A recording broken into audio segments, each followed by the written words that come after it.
What's going on, guys? It's Nick here, back with another video.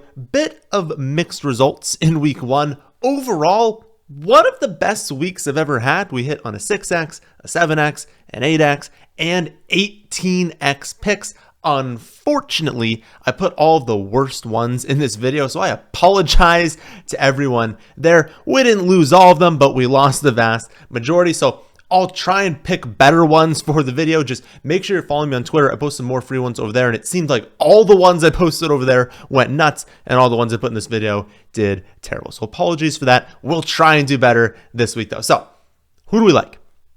We're going to start off with this Bucs at Lions game. I am in love with this game. The Bucs were ahead all last week, and if they were ever not going to play fast, not going to lean run heavy, it was last week. I mean, the Commanders' defense can be attacked however you'd like. They got up. They were going to win that game. It was very evident for the vast majority of the game. They were going to win. And so if there was ever a spot where they were like, listen, we're doing great on the ground. They can be attacked on the ground. We're winning. Why not slow it down? Why not run it? If that was ever going to happen, it was last week, and they did not. They still finished 7th in pace over expectation, 8th in pass rate over expectation, according to their friends over at ETR. This week, they take on a Lions team that is significantly better at stopping the run than they are the pass. And it's also a team that's obviously a much bigger threat offensively. So even if the Bucs got up by a little bit, they know they definitely can't run the ball. Last week, it was like, well, we can run it because I don't think Commanders are really catching up here. They're not going to be able to do that this week, right? They know the Lions are an explosive offense, a fantastic offense. They're going to be able to catch up. And so we're going to see the Bucs throwing later into this game, no matter what happens. If they're winning, they'll have to throw because they know the Lions can catch up. If they're losing, they're going to have to throw because they need to catch up themselves. The Lions are also a huge run funnel. I kind of mentioned that before, being like, they're way better at stopping the run than the pass. They are the 5th worst matchup for running back yards per carry, the 2nd worst matchup for running back rush attempts, the worst matchup for running back rushing yards. For wide receivers, they rank 6th best matchup in yards per reception allowed, number 1 matchup in overall targets to the wide receiver position, and then they're even good for tight ends, 2nd best matchup for yards per reception to tight ends. And no, those are not numbers just based off week one. They are trailing based off the end of last season as well, but it continued into week one. Even if you only look at the small sample for week one, the Rams, of course, the Lions opponent last week, they threw 39 passes to wide receivers. They gained 266 yards on those passes, again, only to wide receivers. They allowed only 2.8 yards per carry to Kyren Williams. So again, trend continues. You don't want to and can't really run on the Lions defense, but you target those wide receivers, you target tight ends, you're going to do really, really well. And if it's also a great offense, it also is a team that forces you to throw it. It's just such a good matchup for both of those positions. On the other side, the Lions are playing at home. We love that, right? We love it overall from a game environment as well. There's not going to be any external factors that really limit passing, receptions, efficiency, those sorts of things. But also just the Lions play well there, and so it can elevate games in general. The Bucs secondary is also really banged up. They already rank as the number 1 tight end funnel defense. The Lions also played at the 5th fastest play rate over expectation in week one, and so we are looking at elevated plays in this game. We are looking at elevated passing rates. We're looking at great matchups for wide receivers and tight ends. So all of that is what we love in fantasy. So buckle up because we like a lot in this game. There are a lot of picks coming from this one. In order of how much I like them and how much I'd be willing to take them, we've got Baker Mayfield higher than 250.5 passing yards. That line is a joke. There's a 100% chance that is going way up. Chris Godwin higher than 60.5 receiving yards. That one will probably only rise by like a few yards, but it's also pretty key in like correlating this game. I think if the Bucs have to be throwing the ball, he's going to be someone that's just consistently earning targets. And so if you're hitting on that outcome, he's a good player to add in there. Sam Laporta, higher than 15.5 receiving yards. That one, again, I think it's only going to rise a few yards, but also an important one, I think, taking advantage of a good matchup and also just taking advantage of the passing play rate for the Lions here. Cade Otton, higher than 22.5 receiving yards.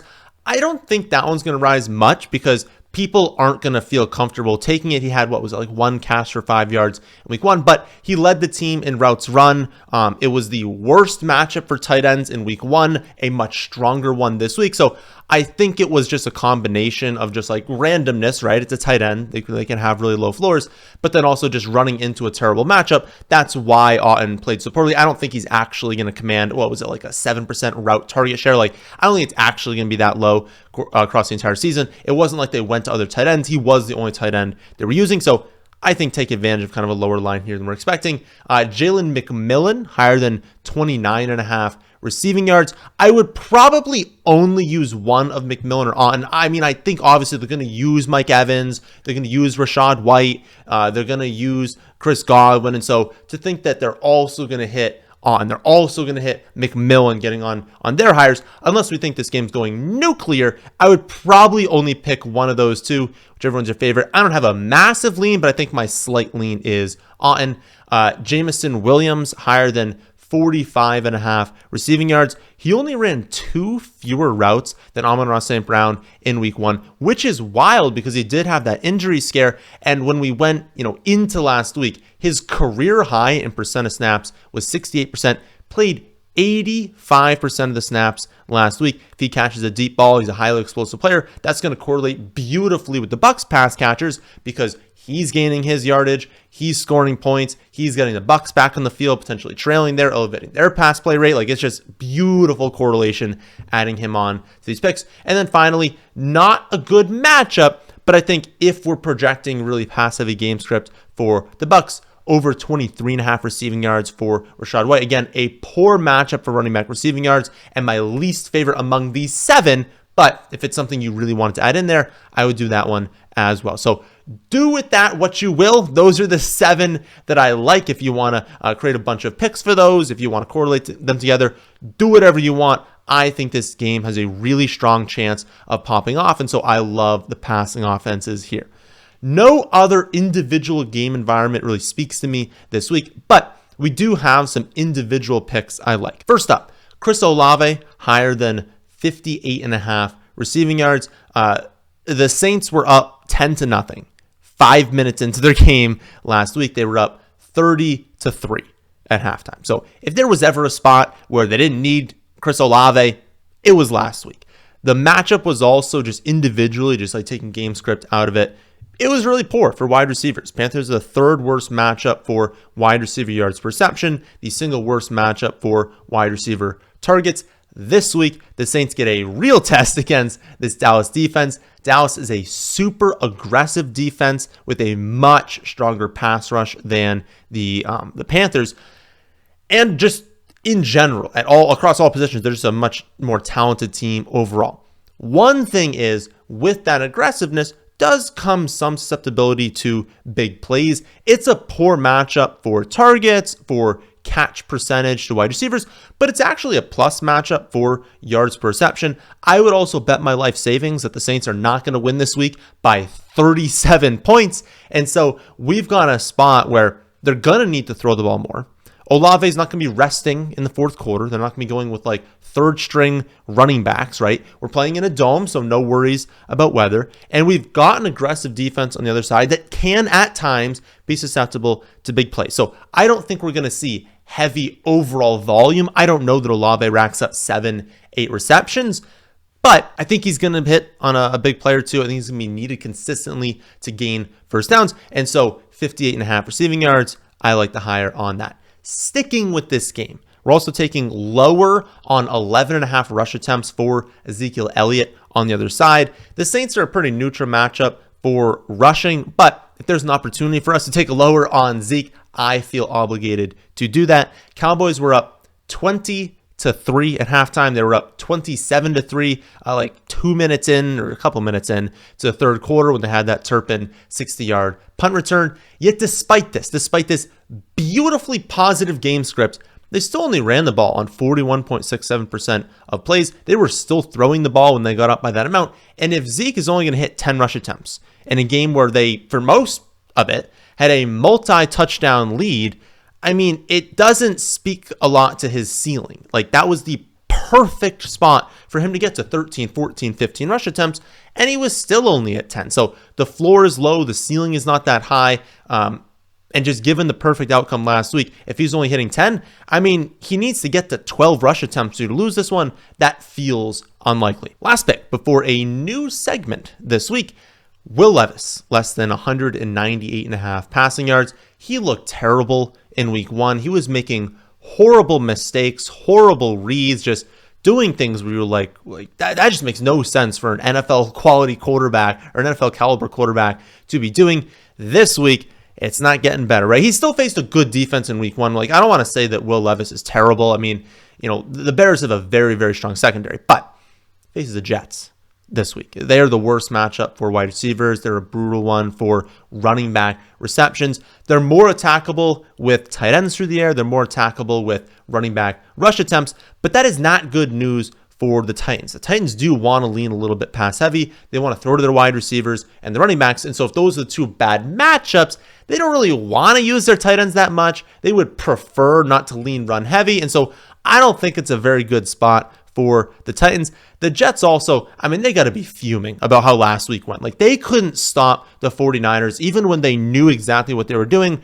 Obviously, the 49ers are up here. The Titans offense is down here. It's not that close in talent. And so I think given how upset they've got to be, given how great the matchup is for the Jets defense, I think they're going to take it out on Will Levis. I don't think he's going to hit higher than 198.5 passing yards. So we'll close this video with a new segment I'm calling the Ladder of the Week. This is a player that I think has a much higher ceiling than the sites are giving them credit for. And so I would want to be attacking adjusted lines just to gain a little bit of extra upside. Last week, we picked Jameson Williams. That's how we got the 18x return. This week, we're attacking Malik Neighbors. Yes, I saw how bad Daniel Jones was in week 1, but if there's anything that can fix that, it is a date with the Commanders. They have the worst secondary in the entire NFL. They allow a ton of explosive plays. They led the league by a mile in no huddle rate in week 1. So they play super fast. They thus allow, their opponents to get the ball back quickly. And they can't stop anything through the air, also allowing explosive plays. In steps Malik Neighbors, who played all 71 snaps, 100% of snaps in week 1. He ran 47 routes, even catching passes from Daniel Jones. He had a positive EPA per target thanks to an elite separation score. He is going to be wide open all day. And given his explosiveness, I think there's a chance he's going to bust a few very long plays. You look last week and you can just see him pop off the screen. He's just waiting to explode. Again, didn't happen last week. Not going to happen every week. But man, he is such a good wide receiver. He's going to have a fantastic career. This is the spot. This is the spot for this offense. They're not going to be good. I think they play like the Browns and the Cowboys in the next few weeks. They're going to get destroyed by those teams. But this week, the Commanders are a get-right spot for this offense. I would definitely want to be attacking Malik Neighbors. Underdog has not yet posted the projection, so I don't know exactly what's going to be, but DK has it 65.5. All these sites are going to be generally similar, whether it's 63.5, 67.5. It's going to be in that general range. Not only would I take higher on that, but I just keep going as high as I'll let you. I'd probably stop at 130. I probably wouldn't try and take, higher than 140 receiving yards. We're starting to get into the range where Daniel Jones can only do so much, but I think there's a very strong chance that Neighbors goes for 100 yards and a score. And so Malik Neighbors is our week 2 ladder of the week. So make sure you're all signed up for Underdog so you can take advantage of these picks. And if you're not yet, I have great news for you. Sign with promo code FFA. You will not only get a 50% deposit bonus up to $1,000, but you're going to get a free square in your lobby this weekend. You're going to get access to my weekly rankings for the rest of the season. You're going to get access to more of my picks on the website and before they come out and before these lines move, because I can promise you some of these lines are moving from when this video is posted, and access to my weekly positional reports, which is super valuable, especially in the redraft trade market and especially as the season goes on. It's the best deal in the industry, so why not take advantage? So leave a like if you watched this far. Be sure to subscribe to the channel if you are new here. Good luck to everyone this weekend, and I'll catch you guys on the next one.